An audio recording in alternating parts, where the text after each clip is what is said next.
right? Because you had to have an explanation for everything in physical terms, but unfortunately there was no explanation available. So in the 19th century you see the rise of a great number of so-called new sciences, which all have the same pattern.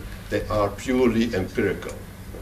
They do not study the reality, they study numbers. And the numbers are only external aspects of things, now, things that you have counted. But when you look at an argument or a mathematical proof or a scientific proof of anything, nobody has ever been able to make an empirical study of logic, of mathematics, of science, because these things are inside the mind. They are operations of the mind. They are not reducible to these new scientific, naturalistic, in the sense of naturalistic approaches.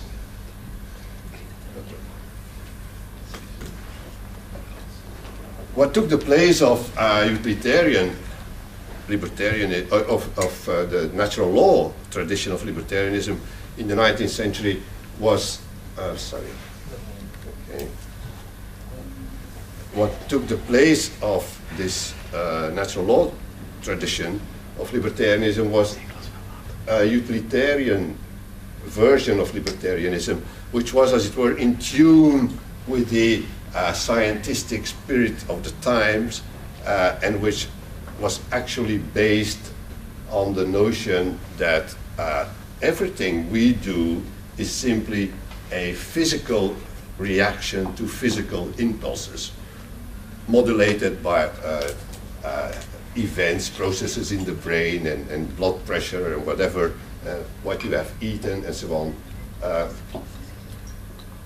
The motto for this utilitarian libertarianism, or rather what I have chosen to present this slide, is a quote from David Hume: reason is and ought to be the slave of the passions, which is of course a very radical notion, and the idea how radical it is becomes clear if you think of educating your children, right, along this principle. As a principle of education, I have yet to meet a parent who would say, yes, that's how I'm going to educate my children. But look at the institutionalized version, as it were, the macro level version of this reason is and ought to be the slave of the passions thing, and you get before, for example, the university is and ought to be the slave of politics, because politics is the domain par excellence where the passions rule, certainly in a democracy, and the university is supposed to be the exponent of the rational element. So this is a very subversive idea, if you care for the human level. Instead, the utilitarian notion is that all human action is emotion or desire driven, and that if you are not thinking, you would probably say, well, of course, right? People act emotionally from passions and so on. They desire things. But if you have this conviction, then of course you also know that there is nothing easier to manipulate in a person than his desires, his fears, his hopes. And in fact, we are today surrounded by industries that are doing little else than manufacturing desires and fears, fear-mongering, they say, raising false hopes, all sorts of manipulation of these emotion, desire-driven actions are everywhere. On a philosophical level, you see that the commons, the human commons of reason is simply abolished. It is forgotten.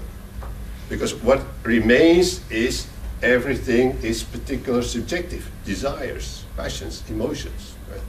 The whole thing where you have this rational contact and the possibility of entering on an equal basis with another person in argumentation disappears. You only have the decision, the great decision maker, so to speak, is the strength of your emotions. Right? And if you are more passionate, you win, and if you are less passionate, you lose. There is also no concept of justice, because unless you have this notion of an equality of measure for all things human, which is secured in the natural law tradition, unless there is a fixed, non-negotiable measure of justice, you end up with a justice where everything is negotiable. So you buy justice. And this is, of course, not in line with what most people still think is the ideal of justice, although many lawyers make their living negotiating justice. Right? But especially as a libertarian theory, all of this is inadequate, because where does the desire for freedom come from? That you can see, look outside, is that freedom? Here are very serious people sacrificing your day for study, or part of the day. But surely there are many other desires that people have, and many people never express a desire for freedom. They want security, they want guidance, eminence, wealth, entertainment, you name it. And then, of course, if you have freedom, oh yes, freedom too, of course. But that is just one thing among many things. It's like the supermarket of values that we have. And if you look at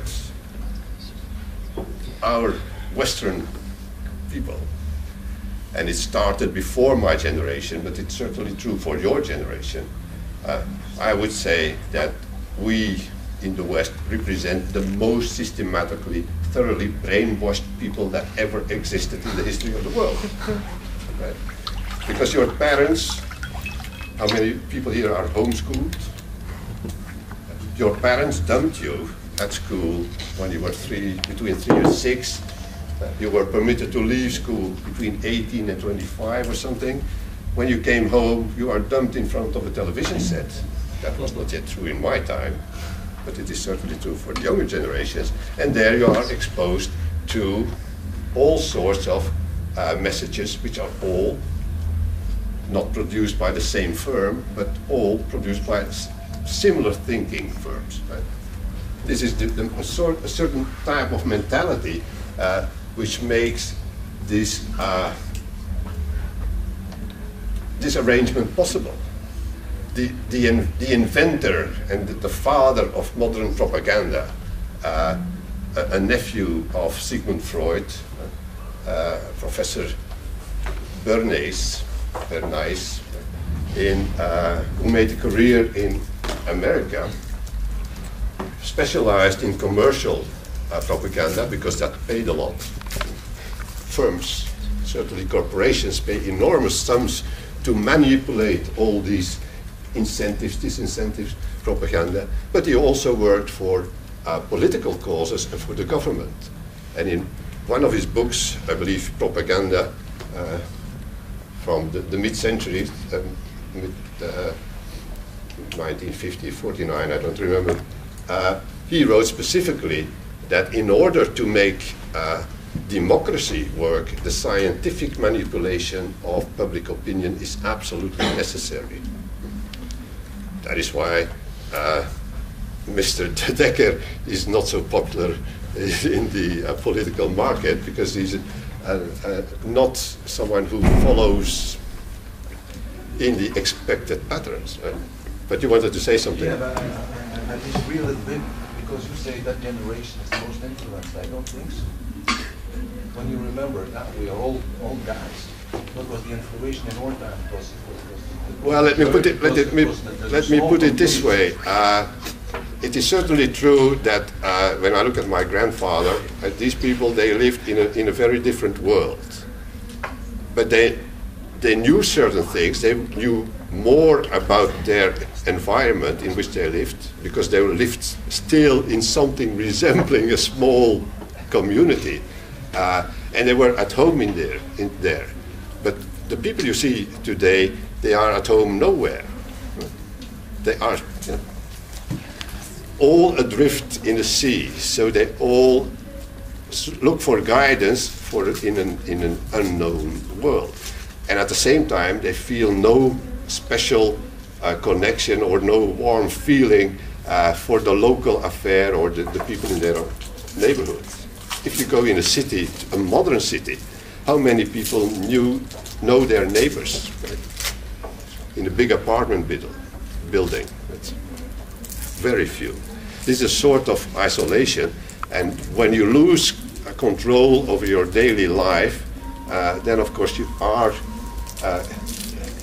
are in an environment where you cannot trust your own judgment. So all the things you say are likely to be borrowed from the most, not trustworthy, but the most common source. And these are the things which you hear repeated by most other people. Ah, he says that too. It's good to hear from somebody else.